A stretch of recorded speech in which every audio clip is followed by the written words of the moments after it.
Okay, so I do want to take some time and I want to talk about a device that was sent to me. It is a Telescript. I believe it's a 15-inch Telescript NDI teleprompter.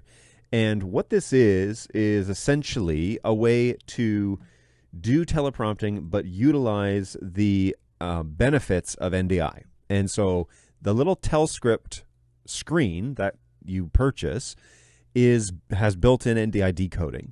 Now, I've also found out that it has built-in encoding, meaning that you could come out of a camera or a teleprompt system via SDI or HDMI. I believe it's both SDI and HDMI, but plug into the actual Telescript monitor and then show that content, but then encode that to NDI and ship that out instead.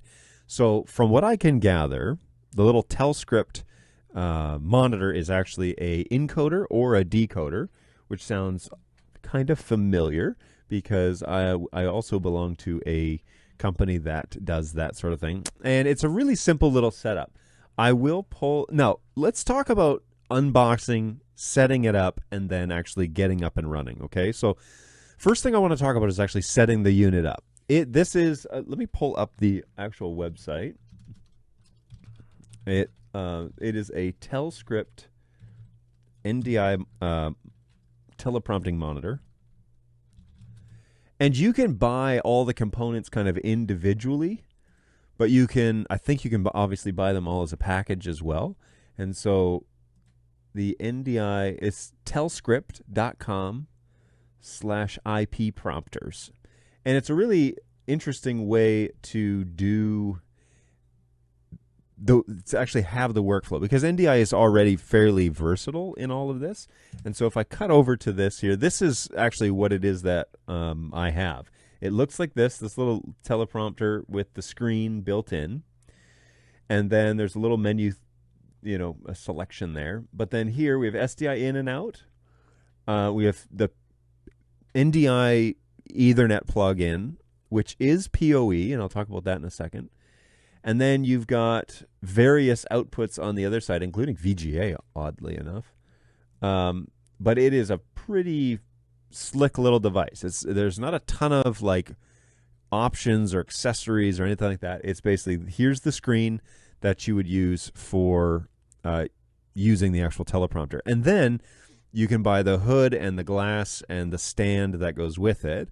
And it also, the demo unit, they sent me a fairly robust mounting plate as well. And so that is useful because depending on how you're going to put the camera, how heavy your camera is, all those sorts of things, how good the tripod is, that's all going to play a role. So I believe mine is this 15 NDI here. It does do both full NDI and it does the HX standard as well. Now, I haven't tried HX2 and HX3, but I was able to send it an HX2 source and with NDI bridge, and it did seem to work with that. It has a ton of different resolutions, but you'll notice that it maxes out at 1080, which is fine. The P4K that I have that's actually inside this teleprompter, it is functioning at 1080 P5994 because that is what my workflow generally is. And so my workflow is that, and then I'm outputting that over NDI in 4K, actually, from vMix, and then that's going in and getting sent to StreamYard, which is then going out to all of these other outlets. Now, that's being output as 4K, but then when it goes up to StreamYard or whatever, that's all 1080 as well. So I'm doing this for the sake of detail and capturing the actual quality of the cameras, and then sending that around to various places and only downgrading it when I absolutely have to. So the full bandwidth supports right up to 1080p 60, which is perfect for NDI decode, if that's how you're using it. But then we got a 1 gig port. The 15-inch is a 15 across. And I'll talk about this in a minute when we talk about setup, but the actual resolution pixels, it's actually 4:3 screen. So that was a little strange, but it's a little strange choice. But then the larger models, the 17-inch models, are 1920 by 1080, which is a 16:9 standard. So that may have been kind of more what I was expecting the resolution to be. But I'll talk about that here in a minute because I don't think the 15-inch model is something that if you're interested in something like this, I don't think the 15-inch model is something you should write off. And I'll explain why in a minute. So then we have your input is NDI via Ethernet, and then you have 3G, SDI, HDMI, VGA, and so on and so on. And then you have composite video, which is, if you're integrating this into an older workflow, that seems to work just fine. But yes, we have a bunch of things. And then they sent me the power supply, the 12 volt, which proves to be important. And it is battery operable, which I think is impressive, because if you're doing run and gun or you're doing this in a field operations, you could actually get a battery for it. And then the housing for it is actually pretty heavy steel, so that's impressive.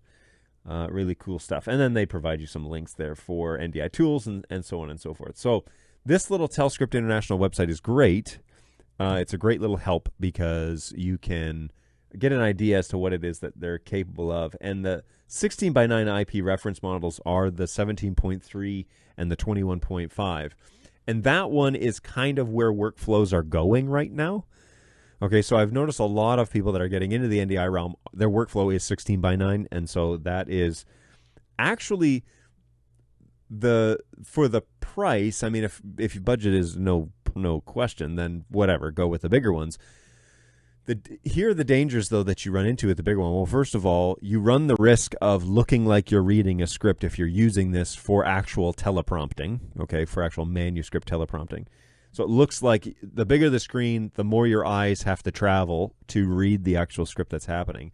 But it also means that potentially you can move it further away from the subject as long as the camera lens that you have has a good optical lens inside where you could zoom in, and then you wouldn't necessarily look like you were reading left to right or however it is that the orientation is. But I actually don't find the 16:9 a requirement, and here's why I think the 15 and the smaller models work well. Inside the menus for the actual teleprompter, you can change the aspect ratio from 4:3 to 16:9.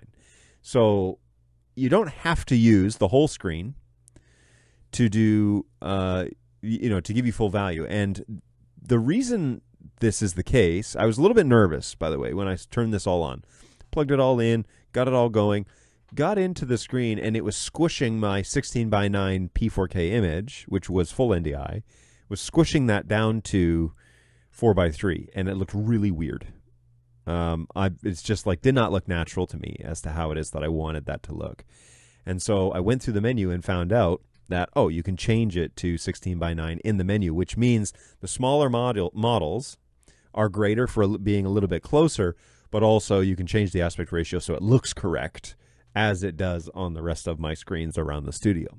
So not to worry, at least the NDI 15 model allows you in full bandwidth to adjust it to 16:9 because you're going to be, if you're using a 16:9 signal. So really cool that that's actually an option, and thumbs up to Telescript for putting that inside the actual screen itself. One of the things that I noticed, so okay, let's talk about unboxing, and then I'll talk about the menus and stuff like that. When I unboxed, they shipped this to me as a demo, and I, again, super appreciate that. It's been really fun to work with and play with, and it solves my problem with not looking in the camera lens, which I love. This is the thing that I needed to fix this.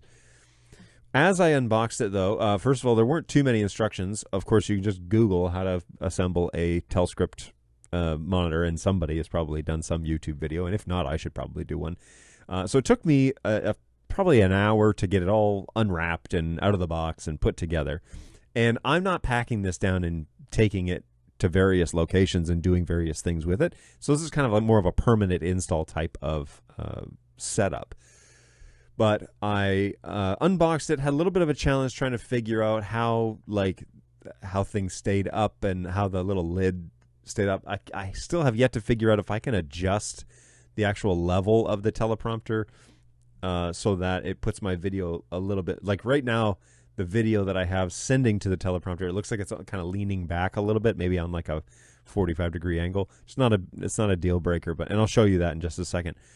But the actual screen and the setup took me less than an hour to put together without instructions, and to kind of get it fired up and good to go. Now, I'm running the Telescript over NDI, and that was kind of the whole point here, was this little screen can do NDI decode.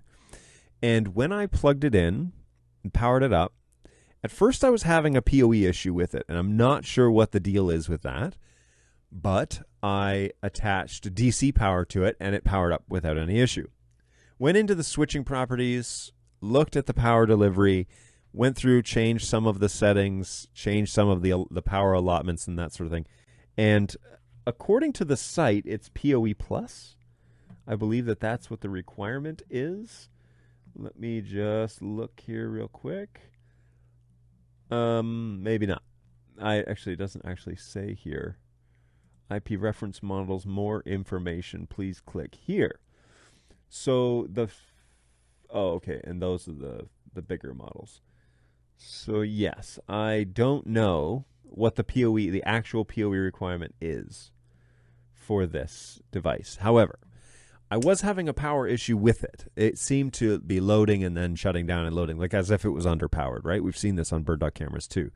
So what I did was I plugged in the DC power and it booted up without any issue. Then I did the unboxing NDI first-time user experience. I didn't want to figure out, I didn't want to look at the user manual. I didn't want to do any of that. I thought, logically, how does one find this device? Because it's an NDI device, and so I assume it has a web UI. How do we find that device? So the first thing I did was I just I was like, you know what? Let's just start navigating my NDI network and see like what options might be out there. And so I opened up Trusty Dusty Studio Monitor, and here is Studio Monitor 5.5.0, I think. And I was like, okay, well, maybe something in Studio Monitor will tell me what's going on. And lo and behold, as I right-clicked, the very first option on the list was Telescript Decode Channel. And these geniuses at Telescript, and I say that full-heartedly, put on here an actual encoded channel that says this device is in output mode. Please click Studio Monitor configuration gear. Again, genius, and you can't see it, but it's here in the bottom of Studio Monitor. Click on the gear to be taken to the web UI. Seriously, you can't, like, genius. What a you have no idea how many people, including my own company, would take this idea and run with it on all of their products, right? One of the main problems that BirdDog has is, well, if you have a decoding like a flex out, how do you know what the IP address is? And our solution was, well, we'll put it on the screen for you.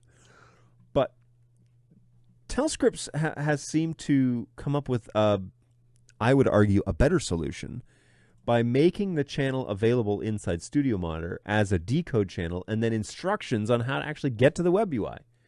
And here we are on the actual Telescript web UI. And so kudos to you, Telescript. That is genius work.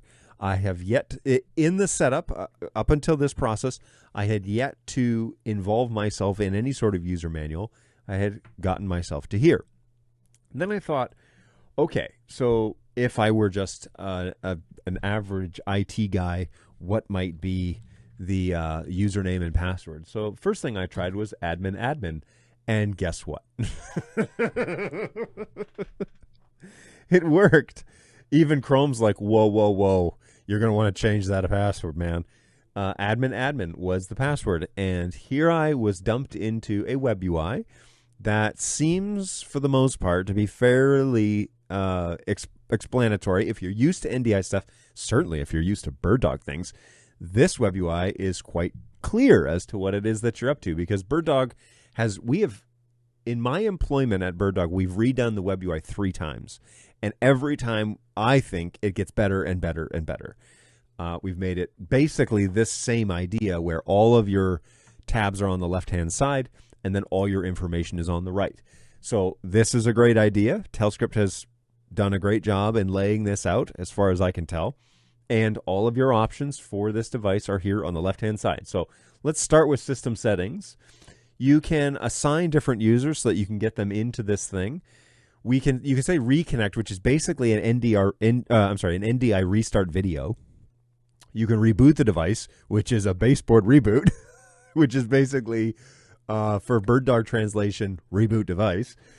Factory reset, which means that you can put everything back to the original way that it was, which is something that BirdDog does not necessarily do. Now, I haven't pressed this button, but the reset button, the factory reset or image reset button on a BirdDog device would reset all of the coloration and settings of the camera back to firmware, but it doesn't go back to factory reset. Okay, so I don't know if that's the case here.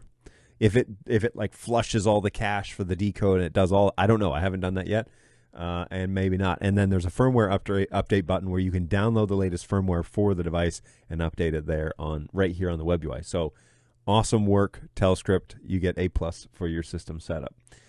Here on the network, I got lucky. It was assigned a static IP address when I got this device, but oddly enough, it was assigned to a 192.168.1 address, which was fortunate. It conflicted with another address that I had on my network, but I was able to change the actual IP information from set manually to DHCP dynamic and hit apply. It properly grayed out all of the boxes when I hit apply and reacquired an IP address. Now, it kept the 1.35 address that it had before, but I went to system settings and I hit reboot, and then the whole thing came back. And what did I do? I went back to Studio Monitor. I waited for the 15-inch Telescript name to reappear. I clicked on the decoding channel and the little gearbox, and I was put back onto the proper web UI. I logged back in, and I discovered that I had been assigned 1.206. Okay, so kudos to Telescript. Again, your networking tab is everything I would expect it to be for this style of a device. So thumbs up. From my NDI networking background, I approve. Now, I haven't quite figured out what's all this about. The second NDI port? Is there two on this? I don't know. But evidently, there's a second. Now, I don't know. I don't know what this is for. And like I told you, I haven't read a user manual, so I don't really know. There does seem to be a secondary IP, either port or a place where you could set maybe an alternate IP address. But the MAC addresses 3CC0 are different, and so that's interesting. I will find out more about that and report back. I don't know why there's a second Ethernet port. Maybe there is an actual second Ethernet card, but I didn't see one on the actual unit. And then I'm not even going to go into this because I don't even know what address one is, other than maybe it's a way to IP address network MAC. I have no idea. I have no idea what that is.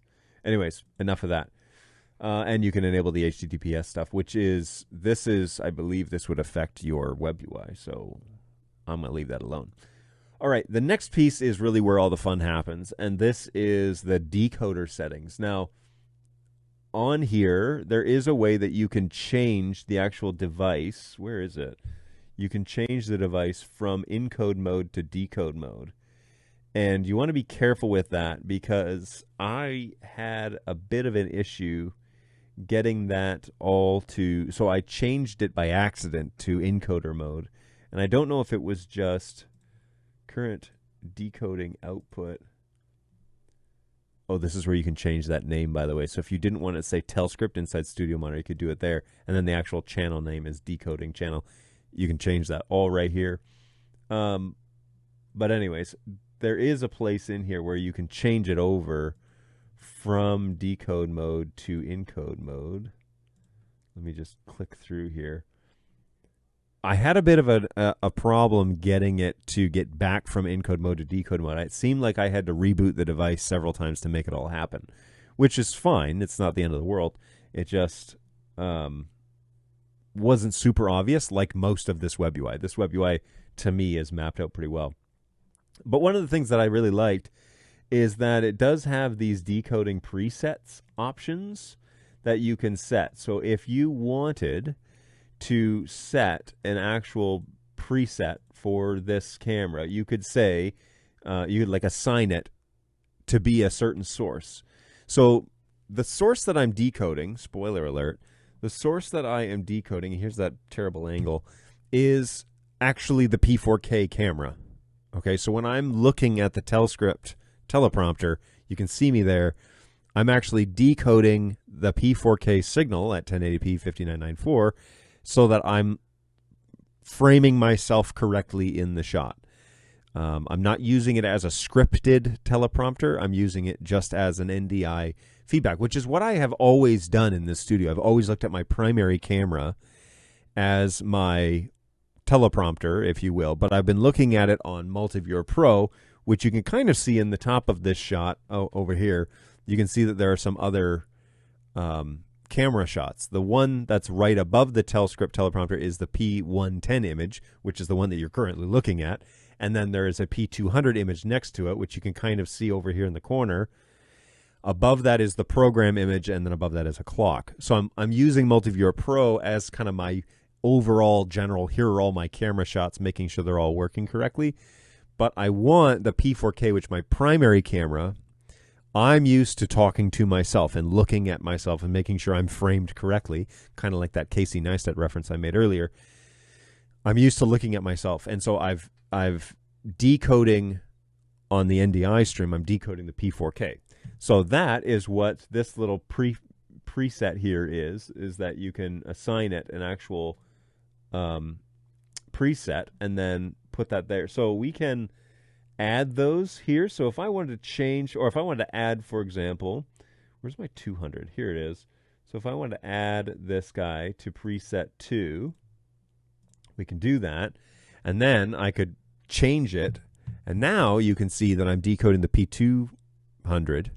And if I click again, I'm changing it now to the P4K. So P200, P4K. Pretty fast in terms of decode, which is impressive, because fast decode switching is not something that everybody has mastered. And I'm not 100% sure how Telescript is doing that, because these are full NDI sources. But if we go back here, I want to just assign one more camera to it. So we could assign the P110, I guess, which is that camera that's looking at the Telescript. So if I do this and I hit that, now we can see that it's a mirror in a mirror in a mirror. So if I switch between these, that's really fast responsive switching. It's quite impressive that it moves that quick. So love that little decoding preset option. What I don't know is, are these API enabled?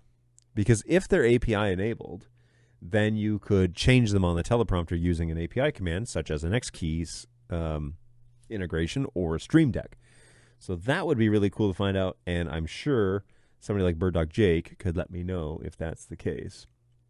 Okay, so then just a couple, this is your list, and you can refresh your actual NDI list by just clicking this little refresh button, and it will pull up all of your sources on your network. And so you can see I've got even my vMix machine. If you open up these subfolders, it shows you all of the sources that are coming out of that single, which again, VLC, vMix is here, audio outputs, they're all there.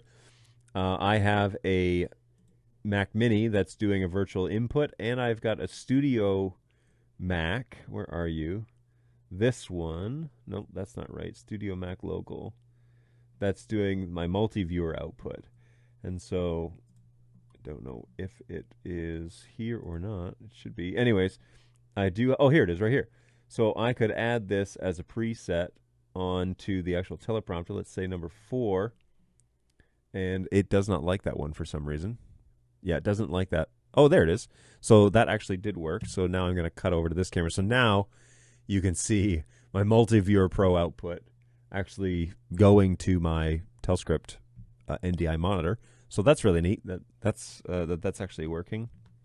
That's pretty neat.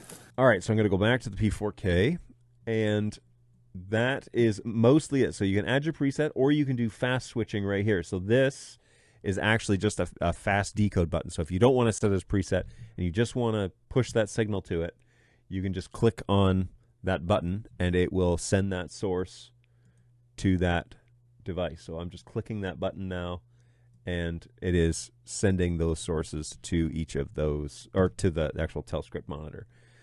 Really fast. I mean, I'm very impressed with it in terms of how quickly it is to kind of, first of all, how quickly it was to kind of get up and running. It took me less than an hour, but then to log in, obvious username, password, pretty obvious way to find the actual Telescript unit, and then obvious web UI. So getting through, you hover over these items, for example, and it literally tells you what it is.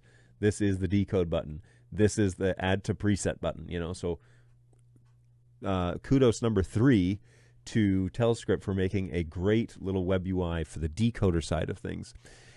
Now, this is telling you what the source is, obviously, but then it gives you your details, your resolution, your audio. I'm not actually sending audio to that one, but your IP address for the camera, as I understand it. Or maybe not. Is that the IP for the camera? One moment, please. Let's find out. P4K is here. Yes, that's the IP address of the camera. And what the bit rate is, which it's a little big because it's a P4K, but anyways, it's a full NDI source, and this is evidence that full NDI is functional on this device. Okay, truth be told, I haven't really figured out a lot of the tally stuff for this yet. If I were to decode the P4K, it should trigger the tally, but it doesn't on my camera. So I'm not too sure what the deal is there, but tally status is off. If I turn on program, still nothing. So if I now click this, does it send the tally command? No. What if I switch to the 200? No, nothing. So that is a little odd. If I hit, wait. Okay, tally status on. Why did it click off? It did that automatically. That's interesting. All right, so I'm not too sure what the tally situation is, but we will get on with that. Now, lastly, they do have an actual Discovery Server integration, and this is kudos number 4 to Telescript. This little screen says, please know what you're doing before you enable Discovery Server, because this is really going to screw stuff up for you if you don't, okay? So I love it that they do that. BirdDog has started doing that, being when you click on advanced functions, it gives you a warning as to what it is that you're up to. So if you click on Discovery Server and you enable that, you can put in the Discovery Server information. Now, I'm not running one in this studio, although I probably should. I'm not running one in this studio that would need that, but there is an actual Discovery Server integration option in there. I don't know if it's NDI 5 redundant enabled yet. That is information that I can't help you with. All right, second last thing that I want to cover is, this is great. This tells you all the hardware details right here on the screen. And then the admin channel is actually where you would change that password for the actual login, but also where you would log out of this actual web UI. So beautiful little interface, works really well, and is pretty obvious. If you're in the NDI world, if you used BirdDog products before, this will feel natural, this will feel obvious as to how you get around the actual device.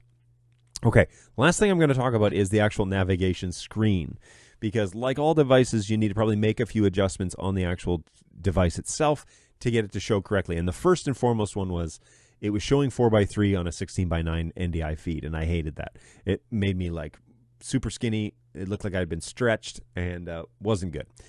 I did go in and navigated to 16:9 and confirmed that that was an option and that it looks really good. You can also manipulate the colors and the actual brightness and contrast and all those things on the actual screen itself. What I have found is that it's not the color that you're looking at on the stream.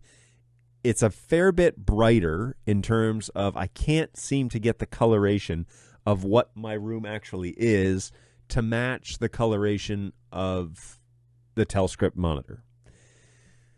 But this is kind of a minor thing, because I'm not really concerned about what it looks like on that screen. What I'm concerned about is what it looks like on going out to StreamYard, right? So the final product, the coloration, all that stuff needs to be put up against what the final output is going to actually be. So the same thing is true with the way that my TV is balanced, the way that this monitor is balanced, the way this one is balanced. What I care about is that when you open it on your phone, it looks right.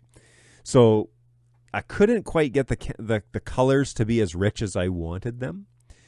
And with that as well, I also found that I needed to increase the f-stop value by at least one full jump, one full step, in order to get the color to work, because it's in a dark housing and it's shining through a piece of one-way glass, basically, one-way reflective glass, and I needed to get it to actually be a bit brighter than it was. When I put the P4K in the housing and I came and I sat down, it was obviously too dark, underexposed. But thankfully, I use f-stop for most of my changes, and so I didn't have to compromise on much of the color or I didn't have to increase gain or anything like that. I just changed the f-stop by basically 1 or 1.5 steps, and we were good to go. So those were the only alterations I had to make to my studio in order to get this to actually play along correctly. But apart from those minor things, the addition to this of my workflow has been extremely easy. And I really like it because this is a great shot, because you can definitely see me. First of all, I'm like leaning back, right? It looks like I'm leaning way back. That's fine. I wish I could bring the actual glass down maybe an inch or a half an inch to make that image stand up. But that might also then warp the camera image that's in behind there. But up at the top of, let's see, right here, you can see the P4K's tally light, which is off. That little white stripe that's right above my finger, that's the P4K. It's right behind that glass. And my face, the way that I'm actually looking at this, is my face is dead on that lens. The lens, I think the top of the lens is like right here. And so there's very little discrepancy in terms of how my eye line is matched up. So I'm using this Telescript in kind of maybe a non-traditional fashion, but you could show program out, you could show, all sorts of things. The fact that it's NDI integrated like this is very convenient, because you are able to look at a camera directly, but also position yourself in the way that you would do that. Now, the other, it's a part of the workflow now. It's not the be-all and end-all. I don't have any grid lines on this screen, and I don't know if this Telescript monitor can do grid lines.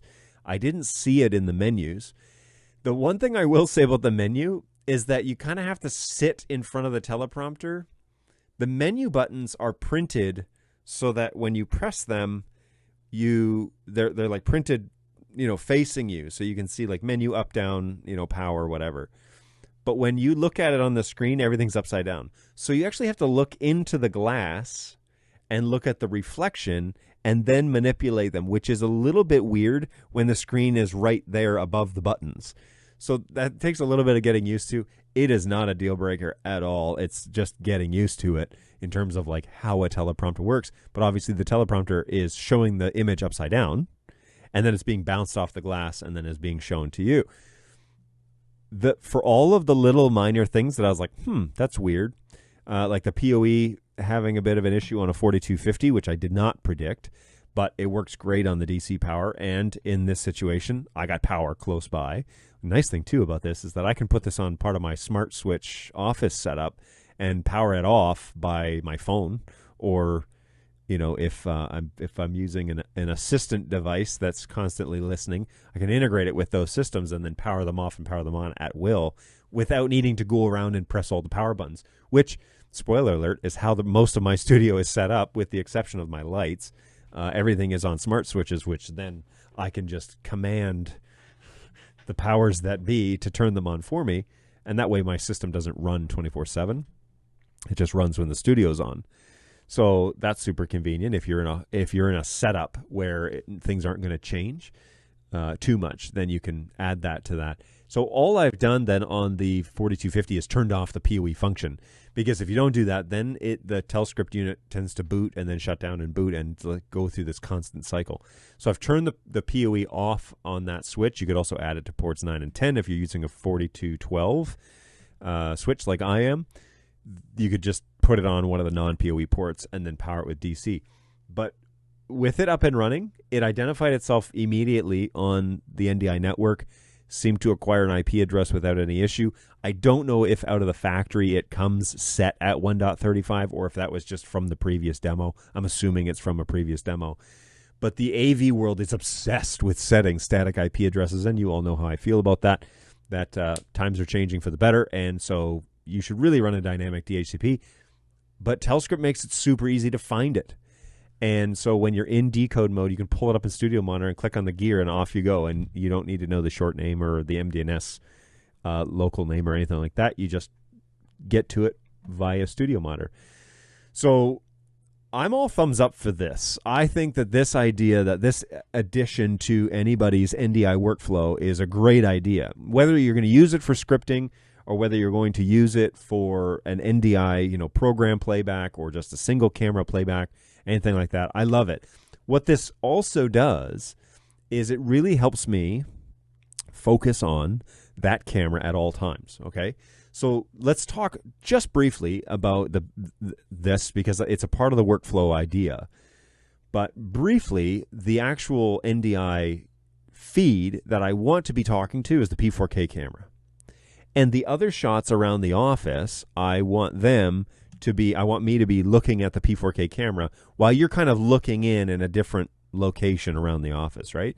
And so as a part of my show, this little teleprompter helps me out big time when it comes to creating that workflow and that actual ambience. Because when the camera then switches, I'm not looking at the program output, which is up there.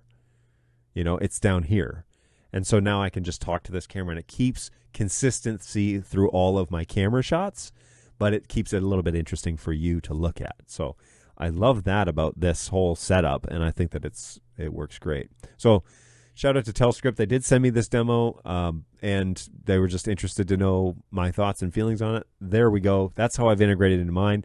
The setup for somebody who's somewhat technologically savvy, probably be less than an hour to do it all by yourself without a user manual. That's how long it took me. Might take you less because I fumbled through some stuff. It is a little daunting, like taking the glass out and putting it in the teleprompter and then finding like a sturdy enough mounting system and all of that. It is quite a heavy unit. It's quite heavy. So be sure that you have a beefy tripod or system that you can mount it to, so it's not going to get, especially if somebody bumps it, you're not going to have any sort of issues with it falling over, because it isn't cheap. It is actually quite expensive to get something like this. I believe the 15-inch model, the screen is $1,000. So your pricing may vary in your range, but that is the general gist of things. So hopefully you find that helpful. It's a great tool to add to your NDI workflow, especially if you're looking to do teleprompting. If you want to do actual scripted prompting, this is a great idea to get into that realm. And we're going to explore more of those options now that I have one. We're going to explore more of those options as to how you actually can create a script, get it out via NDI, and then show it on the screen like that. So lots of cool things to come. Hopefully this little sneak peek as to this integration of this particular model, you have found that helpful. And now we are going to go back to the chat and take some questions, because that is always fun stuff too. So let's go back to the chat.